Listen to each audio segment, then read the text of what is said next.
Okay, potential negatives in the and the threat assessment for late 2016 into 2017, and what I think is going to affect a lot of things during the Trump presidency.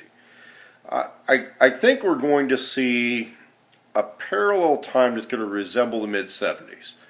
And it's going to resemble the mid 70s in a lot of ways. Economically, it was a relatively strong period in American history. There were upsets, but by the early 80s, there was some recovery going on, but it was very selective. Some people were still quite poor, others weren't, and there was a lot of rearrangement. And Donald Trump was a man of the 80s.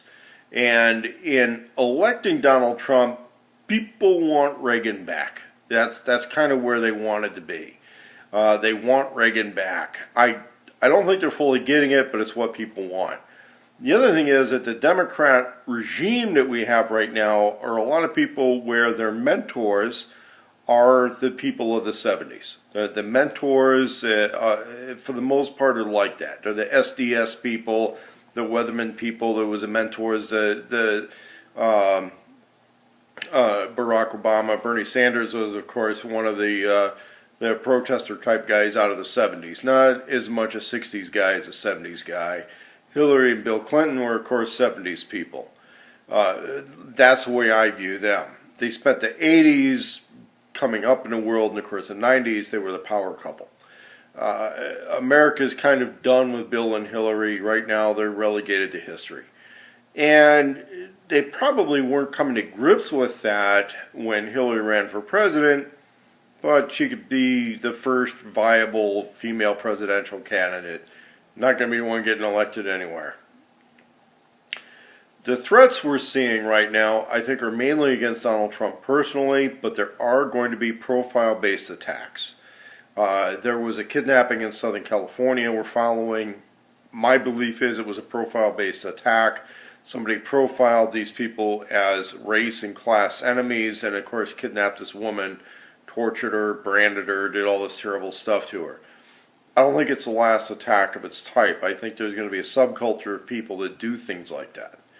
And they're going to be sophisticated about getting away with it, and they're going to have resources, they're going to be clever, and they're going to know what they're doing. And we're going to continue to see profile-based attacks. I think we're going to see some concerted attacks on Donald Trump, probably clever, cunning type stuff. But as far as big state-sponsored stuff, no, not really. I think everybody, even the bad guys in the world, know that if there's a dialogue and it can make a deal, Trump and his upper cabinet people, if they make a deal, it's probably a deal, and at least there's going to be some open dialogue on that. One of the things I'm starting to notice about his brand of office is they will have a dialogue. They might tell somebody to screw off. They might tell somebody that, they'll bluster, they'll make some threats. They might even do some military deployments or some bombings somewhere to make good on their threats. But they'll have a dialogue and they'll make a deal. If somebody really tries to push it too hard with them, they're not going to give in easily. They're going to be tough negotiators on a lot of stuff. I don't think you're going to see the level of backroom dealing that we saw with the last several years of the Barack Obama administration. I don't think Trump's going to be making a lot of deals to make money with any of the bad guys in the world. He will make compromises for peace and prosperity sake, but I don't see him making a bunch of backroom deals. I don't think bribes are going to get very far with him, but there'll be a lot of personality issues. People that want to be picked and chosen to be the cronies, and in reality, anyone becoming a Trump crony, it's going to be his choice. It's not because they're sharing a cut with him or something like that. It's because they would be popular, they would be his choice, there's some kind of charisma involved with these things, and that's where that's going to be. But because of that, these guys are going to be viewed as enemies by different groups, and these groups are going to want to make moves. I just don't think there'll be large-scale state-sponsored stuff, or the billionaire-sponsored stuff. I don't see. I don't think it'll be as big of a factor as people think it is. One of the things is these profile attacks on the constituency. I think those will happen. I think a lot of people are going to be tied in with a hate rhetoric. They're not necessarily led by anybody. It's a leaderless rhetoric-based type thing. And they're going to take action based on their belief in the rhetoric and their profiling of enemies. This happened during the election. I think it'll continue to happen. On the survivalist prepper side, a lot of the threats are going to come from division and infighting. There are going to be criminal threats to a large degree of predatory criminals targeting survivalists and preppers for various reasons.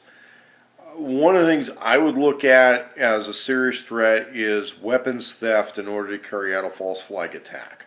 That's something to really be aware of, especially if people you have a weapon stash someplace, somebody's out to gain access to that, they want to carry out a false flag attack, attribute that to possible involvement one way or another. Those are very existential threats right now, especially with a lot of individual survivalists and preppers who have had past associations with one type of group or another, and then somebody wants to attribute something to something. For example, a lot of the militia type organizations have split. They split over the Malheur thing. They've split over whether or not to support or attack law enforcement agencies or individual officers in connection with different cases. They have split over alliances with particular leadership, and have split over alliances, interestingly enough, with different law enforcement agencies. A lot of these groups have embedded law enforcement personnel, retired feds, active sheriffs and sheriff's deputies. A lot of these organizations have that, and the rivalries of the law enforcement agencies that have embedded personnel, those rivalries carry into those groups. One of the biggest examples of some of these rivalries has been a situation between the U.S. Border Patrol and the FBI and the BATF and a few other agencies that brought us the Fast and Furious scandal. Not so much the events that took place that led us up to the killing of that Border Patrol agent, but the fact that it even became a scandal, where U.S. Border Patrol has legitimate reasons to criticize the BATF for facilitating and favoring a particular drug cartel and getting weapons, and for that cartel's enforcers to feel entitled to murder U.S. Border Patrol agents who are performing their duties on the border with smuggling interdiction. When somebody else says, well, they're really authorized to make sure their drug shipments make it through and that they'll kill the other agents, that's one of those infighting situations, obviously. What happens when subnational groups, for example, may be were involved with this Standing Rock thing out in Dakota Access Pipeline? Different groups are representing different factions, and they report to different agencies. I think we're going to see more of that type of infighting. We're going to see groups in the Patriot side start to divide on who does or does not support the current government or the police. And it's one of the reasons I've advised a lot of my viewers and my watchers to stand back, circle your wagons, hold your cards relatively tight, and wait for the sides to sort out in a lot of these groups. Bikers for Trump is they plan on being in Washington, D.C. and responding harshly to the people that want to flash mob the inauguration. There's a lot of legitimate reasons for wanting to provide that level of service aside from the law enforcement and Secret Service. For the libertarian survivalist types, for my end of things, I would say if you're not paid as a professional in one of those situations, I would stay out of it.